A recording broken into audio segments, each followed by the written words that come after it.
동기를 잘못 파악하신 거고요. 대통령이 명태균 공천 개입 사건을 언급하면서 비상대책이 필요하다고 말했다라고 하는 김용현 의원의 진술을 검찰 수사에서 확인했죠. 그 이제 날짜가 이제 공소장이면 11월 24일자입니다. 근데 11월 24일자에 확인했죠? 예, 그렇습니다. 기재가 돼 있습니다.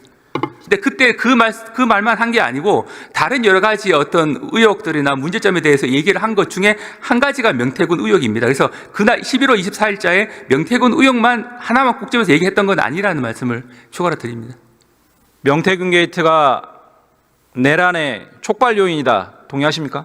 그 부분은 판단에 따라 다를 수 있는 부분이고 전반적인 흐름상으로는 3월 말부터 비상대권에 대해서 이야기한 것으로 기재가 되어 있기 때문에 핵심적인 내용은 앞에서 말씀드렸던 4가지 사유로 인해서 대통령 본인은 국정 운영을 제대로 할 수 없다라는 판단을 한 것으로 그렇게 공소장에 기재가 되어 있습니다. 그래서 명태균 사건이 어느 정도 영향을 미쳤는지 여부는 요거는 좀 더 확인이 필요한 부분이 아닌가 싶습니다.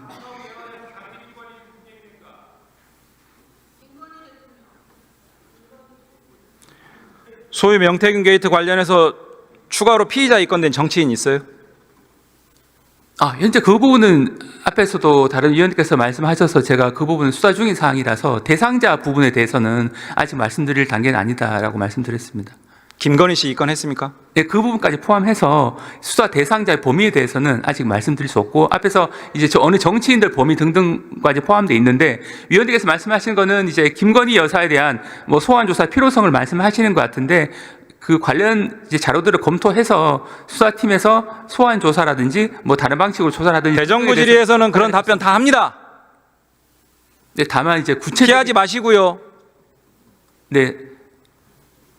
명태균은 법정에서 소위 황금폰에 대해서 부담스럽다. 전자레인지에 돌려 폐기하라. 아이폰으로 교체하라. 이런 검찰이 이런 얘기를 했다고 합니다. 네네. 이런 사실 확인했어요?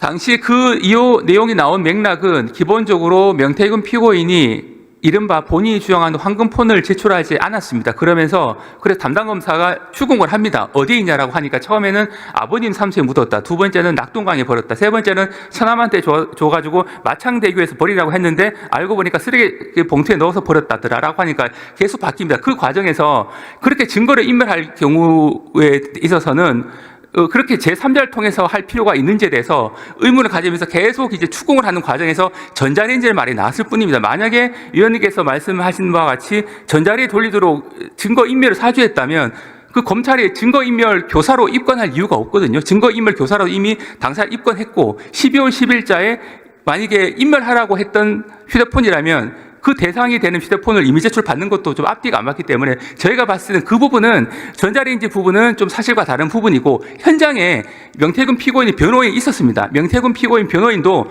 그 부분에 대해서는 저희 검찰 측의 반박에 대해서 특별하게 재반박을 하고 있지는 않은 상태로 알고 있습니다.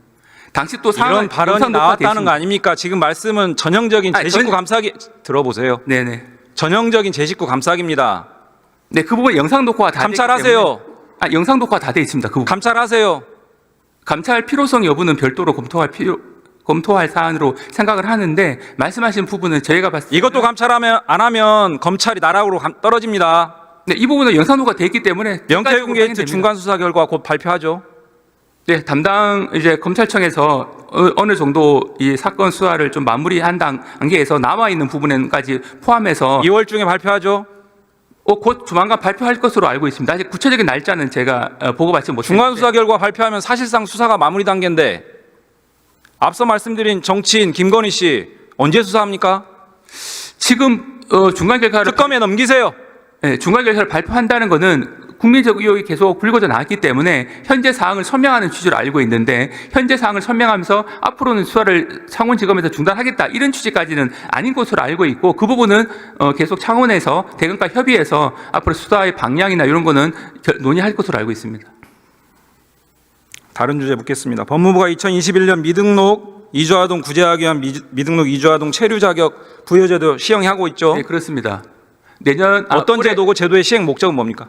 기본적으로 미등록 이주 아동 같은 경우에 학습권이 제대로 보장이 안 될 수 있습니다. 그래서 불법 체류자 사이에서 태어난 자녀들 같은 경우에 이제 등록이 안 돼 있기 때문에 기본적으로 학습권 보장이 어렵다라는 뭐 인권위원회 측의 지적도 있고 해서 2022년도 2월 달부터 해서 금년 3월달까지 해서 한 3년 넘게 진행되고 있는데 곧 다음 달 되면 만기가 됩니다. 그런데 저희가 숫자로 파악해 보니까 한 3,000명 정도 되는 것으로 알고 있는데 이 제도는 여러 가지 저희가 토론회라든지 의견을 조회를 해본 결과 상당히 유용하고 타당한 제도로 판단이 돼서 가급적 연장할 방침을 세우고 있고 구체적인 방안을 좀 더 실무적인 측면에서 논의를 해서 조만간 이제 구제책을 다시 한 번 더 발표하도록 하겠습니다. 국가인권위 한국행정연구원에서 이 제도의 안정적 운영을 주문하고 있고요. 네, 알고 있습니다. 인권단체는 2만 명이라고 얘기합니다. 아동 인권에 관한 문제입니다. 여기서 확답을 좀 주시죠. 네, 그 부분은 저희가 적극적으로 검토하고 있기 때문에 조만간 이 제도를 연장하는 것으로 내부적인 방침을 세웠기 때문에 구체적인 방안에 대해서는 추후 발표를 통해서 알려드리도록 하겠습니다. 연장하는 걸로 이해하겠습니다. 네, 그렇게 그렇게 알고 계셔도 문제는 없습니다. 네. 기간 연장이 아니라 상시 신청으로 변경하는 것까지 검토하세요. 예, 그 부분에 연장 체제로 갈지 앞으로 어떻게 갈지 그래서 일단은 현재 상시 신청 적극 검토하세요. 네, 그 부분도 유념해서 구체적인 방안을 정할 때 한번 고려하도록 하겠습니다. 들어가세요. 고용노동부 나오세요.